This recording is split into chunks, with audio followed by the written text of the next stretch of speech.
Hello and welcome everyone. This is Dr. Hani Nadeem. We will cover in this lecture the anatomy of the back of forearm. What we will study here are 12 muscles, 7 in a superficial group, 5 in a deep group. Thickenings of deep fascia, including the extensor retinaculum and the extensor expansions of the digits. And finally, a space called anatomical SNUFFBOX. Okay, we will start with the superficial muscles, which are 7 in number. They include 3 muscles on the lateral aspect of the forearm, close to the thumb, 3 muscles on the medial aspect, and the final small triangular muscle here. Now these are 7. The first muscle is brachioradialis, extending from the humerus till the lower end of radius. That's why it's called brachioradialis. The next one is extensor carpi radialis longus, and the one next to it is extensor carpi radialis brevis. Okay, these 3 muscles are separated from the other muscles on the medial side here by a triangular gap. Through this triangular gap, 3 deep muscles emerge going to the thumb, and we will see these 3 muscles later. The next muscle is a large muscle going to the medial 4 fingers. It's extensor digitorum. Next to it is a very slim muscle going to the little finger and appears to be a part of the extensor digitorum. It's called extensor DIGITI, MINIMI. And the last one is extensor carpi ulnaris. So we have 2 extensor carpi radialis and 1 extensor carpi ulnaris. The last small triangular muscle behind the elbow is called ANCONEUS. You will have to remember the nerve supply of these muscles. They are all supplied by the posterior interosseous nerve, which is the deep branch of the radial nerve, except 3. These 3 are supplied by the radial nerve, and you can remember them by the letters A, B, E, ABI, as if they are saying, we are supplied by our father, the radial nerve. The radial nerve is the father of the posterior interosseous nerve. These 3 muscles are the last one and the first 2. ANCONEUS, A, brachioradialis, B, extensor carpi radialis longus, E, B. Okay, we will start with the brachioradialis.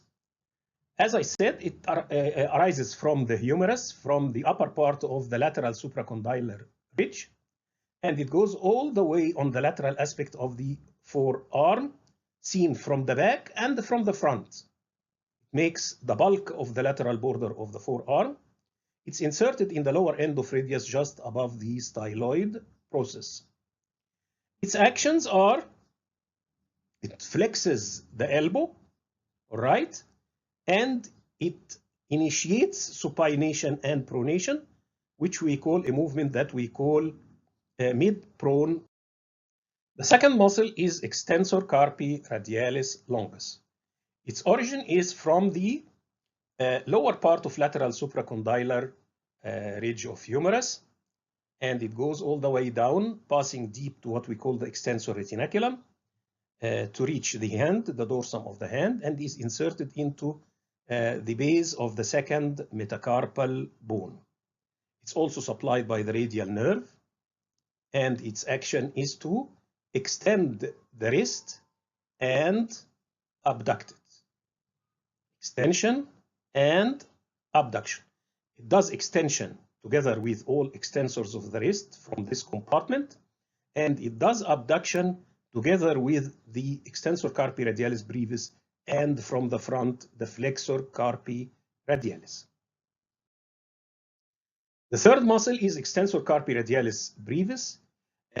Together with the next 3 muscles, these 4 muscles arise from one common tendon called common extensor tendon from the lateral epicondyle of humerus. Its insertion, it passes all the way down deep to the extensor retinaculum to reach the dorsum of hand, to be inserted in the base of third metacarpal bone. So the radialis longus into the second and the radialis brevis into the third metacarpals. They correspond with this insertion to the insertion of the flexor carpi radialis on the front, which goes to the base of second and third metacarpal bones. So in the front, it's one muscle. On the back, it's two muscles. Its nerve supply is typical to with the posterior interosseous nerve. Its action is similar to the longus, extension of the wrist together with its abduction. The large muscle that goes to the medial four fingers is extensor digitorum. It arises from the common extensor tendon. It passes deep to the extensor retinaculum, splits into four tendons that pass to what we call the extensor expansions of the medial four fingers. What are these extensor expansions? We will explain just before the end of the lecture what these structures are. They are located on the proximal phalanges of the medial four fingers. Its nerve supply is posterior interosseous. Its action is extension of wrist and extension of the digits, the medial four fingers. Extension of all joints. How this is done, although it is inserted in the base of the proximal phalanx, the extensor expansion, because there are extensions from this extensor expansion to the middle and distal phalanges. The next muscle is a small one, extensor digiti minimi, arises from the common extensor tendon, passes deep to extensor retinaculum, goes to extensor expansion of the little digit. Its action is helps in extension of the wrist and extension of the little finger, supplied by posterior interosseous nerve. Okay, the extensor carpi ulnaris takes origin also from the common extensor tendon and from the aponeurosis attached to the posterior border of ulna. From this aponeurosis also the flexor carpi ulnaris arises. So both flexor and extensor carpi ulnaris are attached to the posterior border of ulna. Its insertion into the base of fifth metacarpal bone. If you remember, in the anterior compartment, the flexor carpi ulnaris is inserted in the pisiform and through two ligaments to the pisiform and to the base of fifth metacarpal. So both extensor and flexor carpi ulnaris are inserted in the fifth metacarpal bone. It's supplied by posterior interosseous. Its action, it helps in extension of the wrist together with adduction. Extension is with the other muscles of the back of forearm. Adduction is together with flexor carpi ulnaris. Now, the last muscle of this group is ANCONEUS. It's a small triangular muscle. It takes origin from the back of lateral epicondyle of humerus, inserts into the olecranon of ulna, and to the upper part of posterior border of ulna. Its action is extension of the elbow, and its nerve supply is radial nerve. Some authors consider this muscle to be a fourth head of triceps because it has similar origin from the humerus as two heads of the triceps, the lateral and medial, similar insertion to the olecranon, similar action, extension of wrist, similar nerve supply, the radial nerve. Now, a question. The only flexor muscle that is supplied by the radial nerve is, now think, which muscle that we mentioned is a flexor? It is the brachioradialis, because it turns around the lateral border of the forearm and is seen from the front. So when it contracts, It helps in flexion of the elbow joint. Remember, the only muscle supplied by radial nerve which is flexor, because the radial nerve supplies only extensors, it is the brachioradialis. Now the deep group of muscles. We have 5 muscles. The first one above here is supinator, and from its name, its action is supination. The second one is abductor pollicis longus. Actually, from the 5 deep muscles, 3 go to the thumb. These are the 3 ones that emerge from the gap between the first 3 muscles and the last 4 muscles of the superficial group. They are called pollicis. So the first one is abductor pollicis longus. Pollicis means it goes to the thumb, and the abductor is the one that abducts the thumb.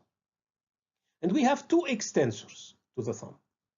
Extensor pollicis brevis, its tendon runs here very close to the tendon of abductor pollicis longus, and a larger one called extensor pollicis longus. The last one is extensor, but not to the thumb, to the index. That's why we call it extensor indicis.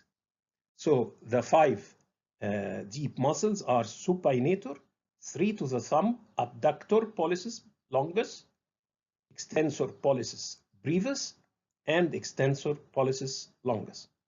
And the last one is extensor indicis. Now let's study their attachment. Now the first muscle of this group is supinator. It has 2 heads, a superficial head and a deep head.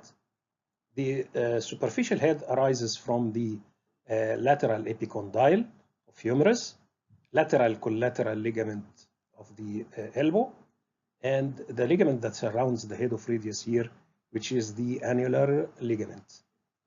The deep head arises from the ulna. This is the superficial head, and this is the deep head. The deep head arises from the supinator crest and supinator fossa of the ulna, which lie just below the facet for the head of radius.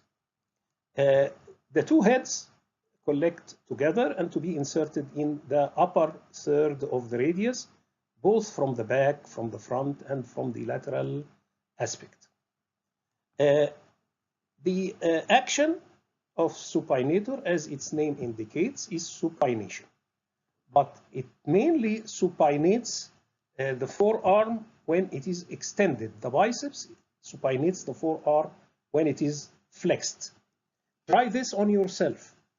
Hold your biceps with the other hand and keep your elbow flexed. Now supinate the forearm from the pronated position. You will feel under your hand that the biceps is contracting, right? Okay. And feel the upper part of the forearm, especially laterally, and now supinate with the elbow flexed. You don't feel any muscle contracting in the forearm. Now extend your elbow. Hold the biceps with the other hand. Try to supinate now.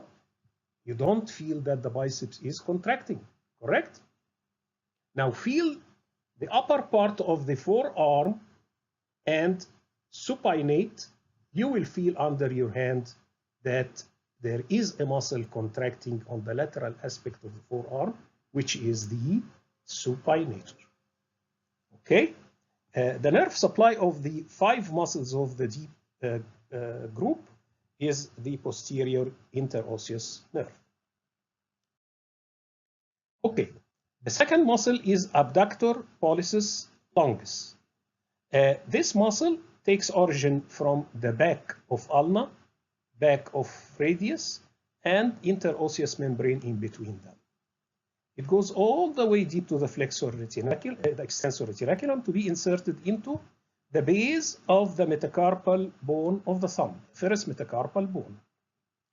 As its name indicates, it abducts and extends the thumb. Abduction and extension. Its nerve supply is posterior interosseous nerve. Now, the two extensor muscles of the thumb, or the pollicis muscles, the brevis and longus, they are attached as follows. The brevis, which is short, takes origin from the back of radius and interosseous membrane and is inserted to the proximal phalanx of the thumb. The longus, on the other hand, takes origin from the further bone, which is the ulna, back of ulna and interosseous membrane, and it goes to be inserted in the base of terminal phalanx of the thumb. Their actions is to extend the joints of the thumb. The brevis extends only the metacarpophalangeal joint. The longus extends the metacarpophalangeal and interphalangeal joint of the thumb. So it extends all the joints of the thumb. Both are supplied by posterior interosseous nerve. The last muscle of this group is extensor indicis.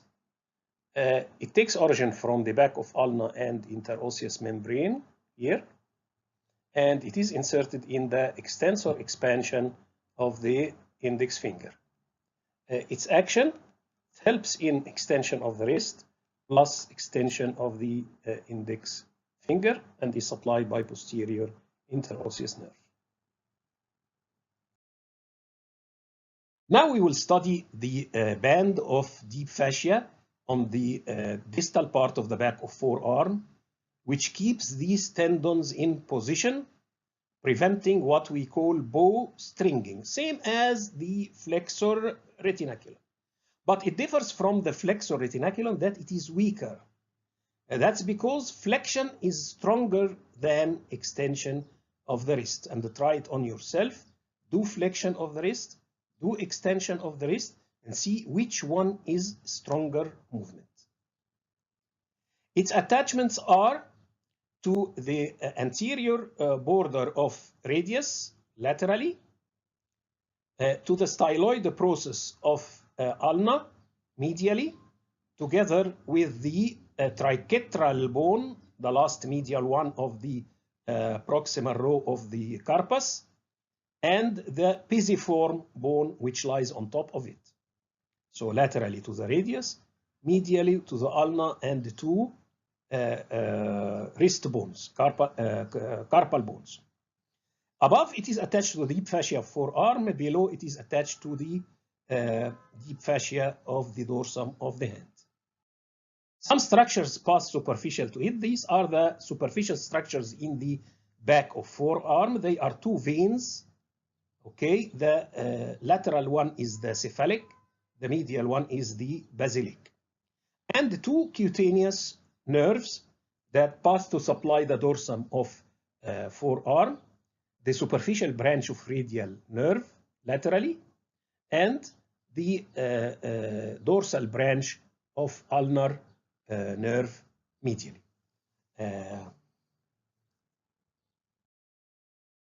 The structures which pass deep to this retinaculum are arranged in 6 compartments from lateral to medial.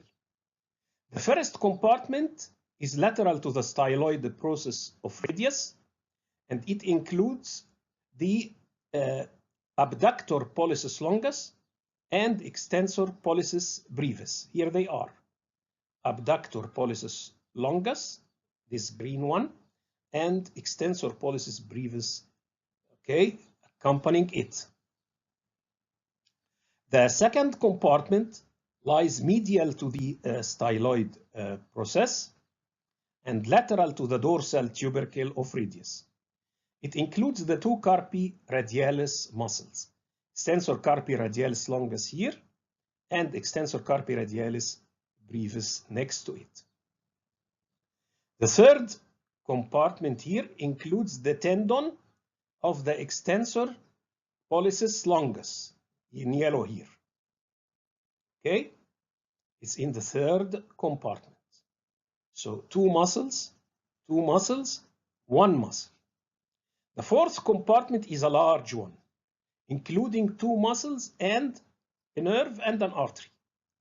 The 2 muscles are extensor digitorum and extensor indices. Okay, the two neurovascular structures are the posterior interosseous nerve and the termination of anterior interosseous artery. The anterior interosseous artery is an artery in the front, in the anterior compartment, just above the wrist. It pierces the interosseous membrane and continues to the dorsum of the hand. So we have the termination of posterior interosseous nerve and the termination of anterior interosseous artery. The fifth compartment contains the extensor digiti minimi, and the last and sixth compartment, this one actually lies on the back of interosseous membrane. The last compartment lies on the back of ulna in a groove on the back of the distal end of ulna, and it contains the extensor carpi ulnaris. I'll mention them again. The first two muscles are the deep ones going to the thumb, abductor pollicis longus, and the one accompanying it, the extensor pollicis brevis. The second compartment contains two carpi radialis, the two extensor carpi radialis, the longus and the brevis. Okay, the third one contains the third muscle to the thumb, the extensor pollicis longus. The fourth compartment includes extensor digitorum and extensor indicis, posterior interosseous nerve, anterior interosseous artery. Number 5 includes extensor digiti minimi, 6 extensor carpi ulnaris. Now the extensor expansions of the digits. These extensor expansions are expansions in the tendon of insertion of the extensor digitorum, or some authors call them thickenings of deep fascia to which the extensor digitorum is inserted. In any case, this extensor expansion is triangular. Its apex receives the insertion of extensor digitorum. Its base divides into 3 slips. A middle slip that is inserted in the base of middle phalanx, and 2 collateral slips that separate, then reunite to be inserted in the base of the terminal phalanx of the digit. These extensor expansions receive insertions of muscles from the palm of hand. These include dorsal interossei, these are dorsal interossei, palmar interossei, right, and lumbricals. And the exact distribution of these to the various extensor expansions will be explained clearly in the anatomy of the hand. So don't worry now trying to memorize to which expansion, which interossei are attached or which lumbrical is attached. As a matter of fact, the extensor digitorum is attached to the medial 4 fingers. Extensor digiti minimi to the index, to the little finger. Extensor indicis is to the index, right? And the interossei are attached in a special way, but the lumbricals are attached to the medial 4 fingers. So each of the medial 4 digits receives mainly 3 muscles: extensor digitorum, an additional muscle to the index and little, and a lumbrical. All right? Then the interossei will be explained in the hand. Now, the last thing we have to study in the dorsum is the what we call the anatomical snuff box. It's this depression on the lateral aspect of the wrist. It lies between the 2 tendons here, the abductor pollicis longus, extensor pollicis brevis, and the tendon of extensor pollicis longus. Okay, so laterally, abductor pollicis longus, extensor pollicis brevis, and medially extensor pollicis longus. In its floor, we have the scaphoid and the trapezium, the first bone of the proximal row and the first bone of the distal row of the wrist of the carpus. In the roof, we have superficial fascia containing the beginning of the vein on the lateral side, the cephalic vein, and the termination of the nerve, the superficial radial nerve. Okay, the content of this anatomical snuff box is the radial artery. The terminal part of the radial artery, later it dips here to reach the palm of the hand. So in this triangle or depression, we can feel the pulse of the radial artery, and also we can feel the pisiform bone in its floor. Okay, in summary, we have 12 muscles, 7 superficial and 5 deep. The 7 superficial, 4 of them arise from the common extensor origin and 3 from the humerus. The 4 are supplied by posterior interosseous nerve. The 3 from the humerus by the radial nerve. They are the last one, ANCONEUS, and the first 2, BRACHIORADIALIS and extensor CARPI radialis, LONGUS.